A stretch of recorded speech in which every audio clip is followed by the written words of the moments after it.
Hi everybody, it's Kristen. Today I wanted to show you this little golden book journal that I made for myself after I made the previous ones that are in my shop. And I really was taken with this story and the images, the illustrations for it, so that's why I wanted to keep it for myself.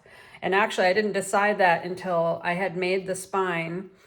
So it's a 4 signature journal, and if I was really going to make one for myself from scratch, I'd probably only do 2 signatures, but this already had the wider spine, so I'm going to use it this way. I didn't want to have to replace anything. I put a charm dangle cord on here, but I ran out of buttons and beads, or mainly the beads, in those colors that I used for the other spring journals.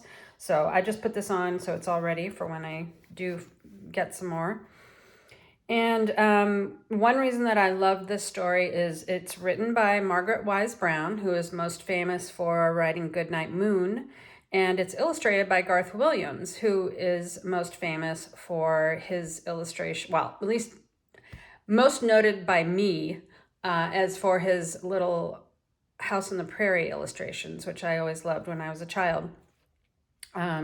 So I'm going to show you the pages from the storybook as we go through, but I did something a little bit different. I actually put the story pages in the middle of the first signature and I think the third signature. So the first, it doesn't start with the title page, and the title page is not real soon. It's in the middle of this signature, so we'll get to that in a minute. I discovered I had this bunny scrapbook paper in my stash, and I really wanted to use it, so I put that right front and center there. And the other thing you'll notice here is most of the papers, scrapbook papers, and other decorative papers that I used in here are in the kind of green and blue range. I originally thought it was going to be a lot of pinks, but the book pages themselves are mainly green and blue. So when I started putting it together, I didn't really like the pink papers, so I pulled all them out and got some different ones. But of course the spine is still pink, and so I'm just gonna have to live with that the way it is because I didn't want to redo the spine. So anyway, there's this super cute bunny paper. And then this is actually a sheet that was in a stack, package of just like college ruled paper from the cheap store, from a dollar store or something like that. And it was blue on one side, and I tea dyed it, and it just kind of looks perfect in here. There's a music sheet from with the song When You Wore a Tulip, which was perfect for spring. This is a printable. This is another from a really neat children's songbook that has beautiful illustrations, and I put that sign of spring in there. There are cookbook pages from my favorite children's cookbook. This one has animal pancakes, and this is not my childhood copy of the book, but I still have my childhood copy, and I do remember making bunny pancakes when I was a kid just because of that, so had to include that. This is also a page from not my childhood copy, but I have had this childhood copy for, ever since I was a kid. And it's called The Fireside Book of Children's Songs. It has fabulous 70s style illustrations. And so I got another copy that I could cut up and put in here. So that's one of the pages that I really liked. And here we go. We're almost to the middle of the signature, and that's where I put the storybook pages. And to tell you the truth, I'm sure other people have done it this way. It's impossible that I'm the first one to come up with it, but I had never seen anybody do that. And when I was arranging all the pages in here, I just thought it would be really nice to not have the book pages interspersed with other things. So you still have to have one signature from the book in one signature of the journal, and the second one in another signature. So it's split up that way, but at least for the first half of the book, it's all in one place.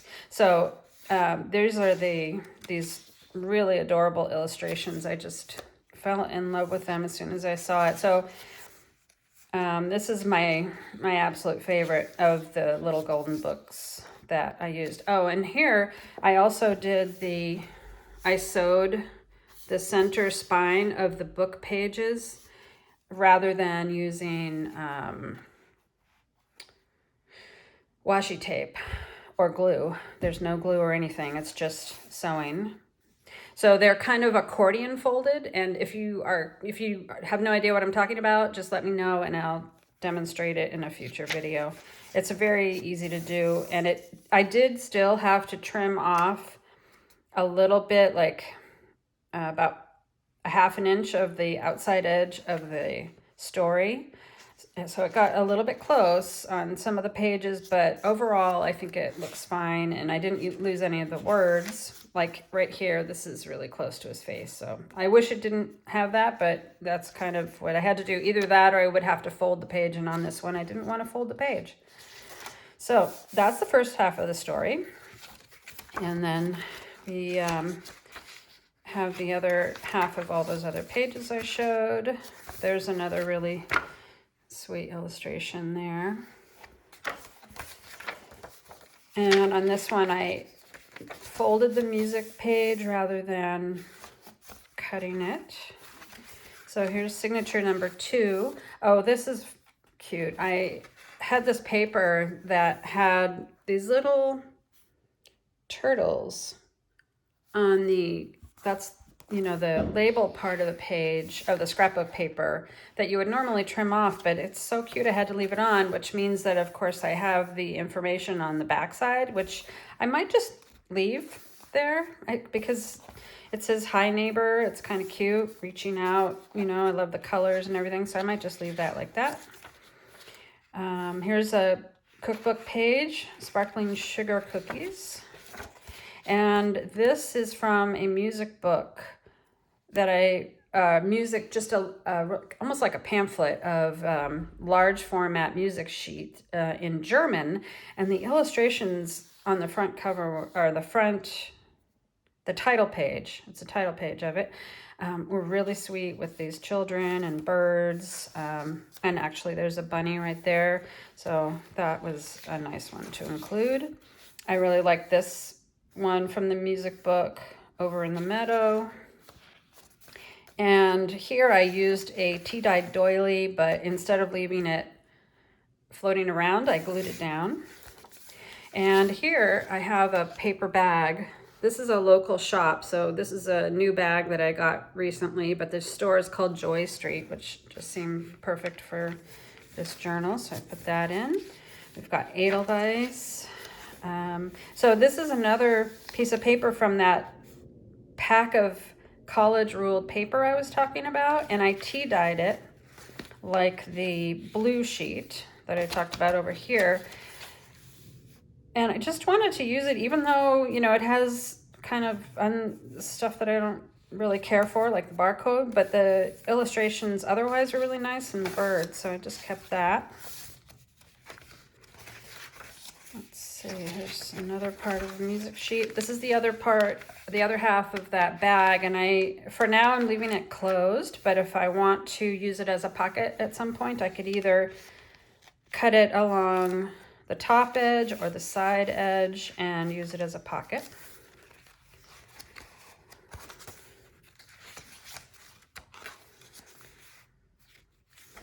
This is the other part of that German songbook. It's a very cute illustration there. Okay, this is the third signature, and again, another page from this other songbook. I love the colorful illustrations on that one.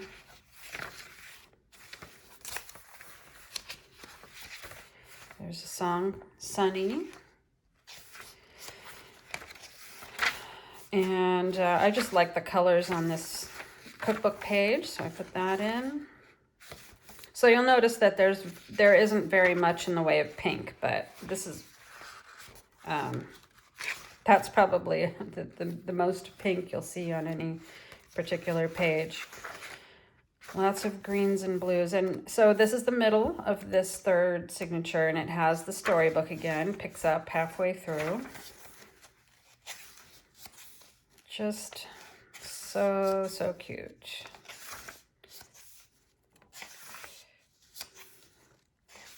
And the bunny found a home. There you go. Okay, let's see.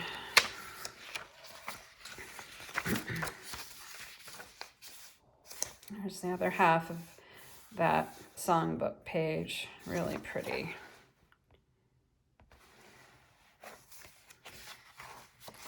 And here's the last signature. This one is just fun pages in here. I'd like to teach the world to sing.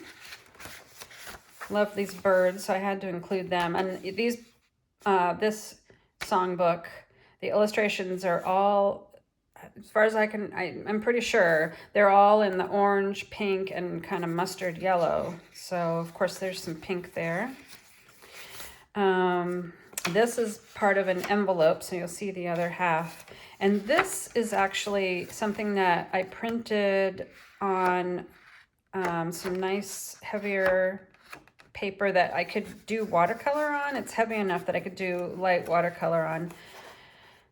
But it has these postcard images, vintage postcards. So they're not, you know, they're not real. They're just printed. There's the other half of that music paper again. Very pretty. And it's really nice paper. Very smooth and a nice weight to it. And it's just beautiful. This was from, I think this was a page in a book.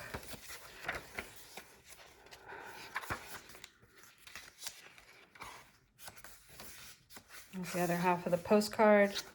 And then here's the envelope that I tea-dyed, and so I don't know what I'll put in there, but that's really the only pocket that except, no, there's the other white, this little paper bag, that's a pocket, and this is a pocket. But that's all, basically all the interaction that I so far have in this book, and I don't know if I'll add any more. So there's the flip through of that. This one was nice because, well, it has a barcode on the front, but it didn't have it on the back. And this, you know, I might end up adding something to cover that up. But what I plan to use this for is to use it as a memory keeping book for my children's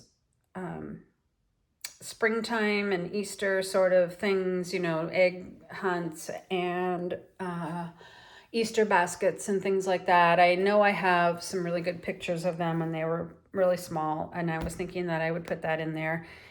Possibly I might see if there are any pictures from my childhood of Easters. I don't know whether I can get anything like that, but that would also be in there. So there's a lot of pages.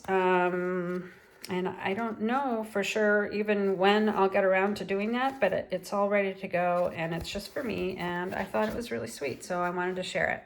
All right, that's all for now. Thanks. Bye.